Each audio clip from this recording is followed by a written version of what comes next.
যে রাতের ইবাদত এটা কোরআনের আমল। কিসের আমল? আল্লাহ রাব্বুল আলামিন সবে কদর নামে যে শব্দটা কোরআনে কারিমে দিয়েছেন, এরকম 500 আয়াত কোরআনে আছে। লাইলাতুল কদরে আমাদের আমলগুলো কি থাকবে? আমরা অনেকে আছি যে লাইলাতুল কদরের আমল সম্পর্কে অনেকে জানি না বা অনেকে জানার পরেও আমল করি না। এটা এমন একটা দামি রাত যে রাতে আল্লাহ তাআলা লাইলাতুল কদরের রাত্রিতে আল্লাহ তাআলা কোরআনুল কারীম নাজিল করেছিলেন। এই এত দামি একটা রাত, এত দামি একটি রাত পাওয়ার পরেও যারা এই রাতে আমরা আমল করতে পারি না, আমার মনে হয় তাদের চেয়ে দুর্ভাগা আর কেউ হইতে পারে না। এজন্য আসুন আমরা সবাই মিলে লাইলাতুল কদরের আমল জানি, লাইলাতুল কদরের আমল জেনে সেটা আমরা যথাযথভাবে আদায় করি।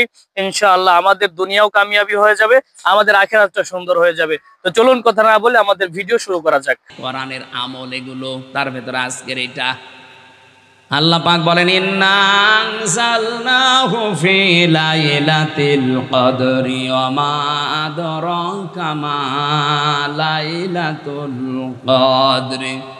অবশ্যই আমার এই কোরআনে কারিমকে আমি আল্লাহ নাজিল করেছি কদরের রাতে। মাওলানা আব্দুল্লাহ আলামিন ভাই বলছিলেন না, আজকের রাত সেই কদর হতে পারে। লাউহে মাহফুজ থেকে আজকের এই রাতেই মহান আল্লাহ 30 পারা কোরআন একবারে প্রথম আসমানে নাজিল করে দেন। দীর্ঘ 23 বছরে নবীর জীবনে আস্তে আস্তে করে আমাদের কাছে এসে পৌঁছিয়েছে। এত মর্যাদা, এত দাম হয়ে গেছে রাতটার। আমরা অনেকে এখানে জানি লাইলাতুল কদরি খায়রুম মিন আলফি শাহর। এটার অর্থ কি? না না, এখানে কি আলফুন ওয়াহিদুন আছে?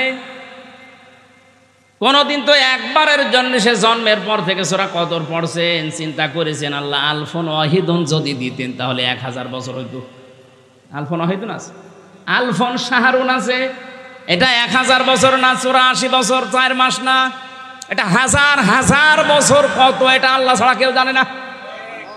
এটা তাফসিরে ইবনে কাসিরে আছে, আল্লাহ আলফুন ওয়াহিদুন দিলে 1000 বছর হয়তো, আলফুন শাহরুন দিয়েছেন এটা 1000 বছর না, হাজার হাজার বছরের চাইতে আল্লাহর কাছে উত্তম আজকের এই রাতটা এটা হয়ে যেতে পারে। এই রাতকে অন্যতম নাম দিয়েছেন আল্লাহ নিজে লাইলাতুল কদর। আর একটা নাম আছে লাইলাতুল মুবারাকা। ইন্না আনজালনাহু ফি লাইলাতিন মুবারাকাতিন ইন্না কুন্না মুনজিরিন।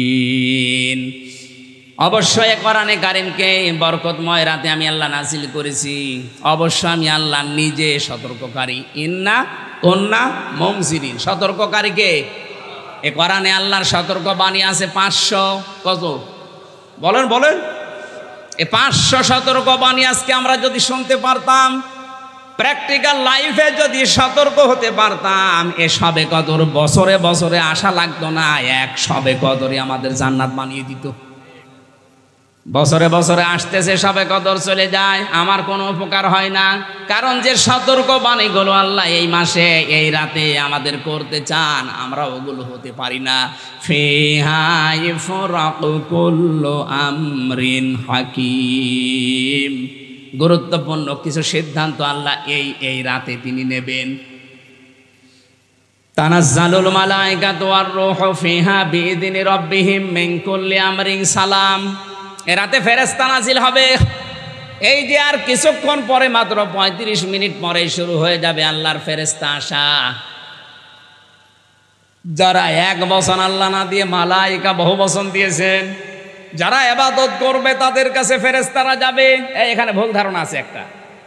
এখানে যারা আছে বসে আমরা সবাই জানি ইবাদত মানে এই রাতে কি করবেন? বসে বসে জিকির করবেন, কোরআন শরীফ পড়বেন, নামাজ পড়বেন, নাকি? হ্যাঁ, এটা ইবাদত। ইবাদত এটা একটা ব্যাপক অর্থবোধক শব্দ।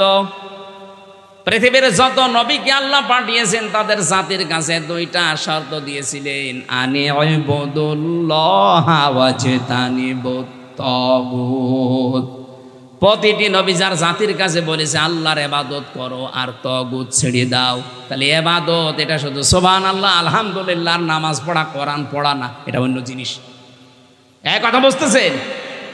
এই সবে কদর পালন যারা করছেন শুধু মসজিদে মসজিদে, যে এই মসজিদ থেকে ওই মসজিদে, ওই মসজিদ থেকে ওই মসজিদে ঘুরে বেড়ায়, খালি সবে কদর পালন করছে, মনে হচ্ছে ইবাদতের বন্যা বয়ে যাচ্ছে। এর নাম ইবাদত? টাকা পয়সা যাদের আছে, ক্ষমতা যাদের আছে, তারা এই রাতে সিদ্ধান্ত নেবেন সকালবেলা থেকে যেন 10টা মানুষের কর্মসংস্থান আমি তৈরি করে দিতে পারি আমার টাকা দিয়ে। এক কথা বুঝতেছেন? এটা ইবাদত। টাকা ব্যাংকে অনেকের ছাতা পড়ে যাচ্ছে, অথচ তার নিজের আপন বোনের ছেলে ছিনতাই করে বেড়ায়, মাস্তানি করে বেড়ায়, চাঁদাবাজি করে বেড়ায়, ডাইল খেয়ে বেড়াচ্ছে। ওর জীবন হতাশায় ক্ষতিগ্রস্ত হয়ে গেছে। এমনি না, আপনি ব্যাংকের টাকা তুলে একটা কর্মসংস্থান তৈরি করতে পারেন না? একটা ওয়ার্কশপ তৈরি করেন, একটা ফ্যাক্টরি বানান। আপনাকে আমি দান করতে বলছি না, অন্তত 50টা মানুষের কর্মসংস্থান তৈরি করে দেন। ওখান থেকে ওরা কাজ করে নিজের সংসার চালাতে পারবে, আর আপনার টাকায় টাকা বাড়বে। আল্লাহর আরশ আপনার ওপরে সবে কদরে খুশি হয়ে যাবে। তাহলে সবে কদরের ইবাদত আসল কোনটা আমি হয়তো বোঝাতে পেরেছি। আমি এটা বানালাম কোরআনে কারিমে। আমি আসার পরে আয়াতটা আমার চোখে পড়েছে, এই যে কে যেন একটা কাগজ দিল, এর ভেতরে আয়াতটা আছে। আল্লাহ পাক বলেন, কুনতুম খায়রা উম্মাতিন উখরিজাত লিন্নাস, তোমরা এই পৃথিবীর শ্রেষ্ঠ জাতি। তোমাদের শ্রেষ্ঠত্বের কারণেই যে তোমাদেরকে আমি আল্লাহ মানুষের কল্যাণের জন্য বের করেছি।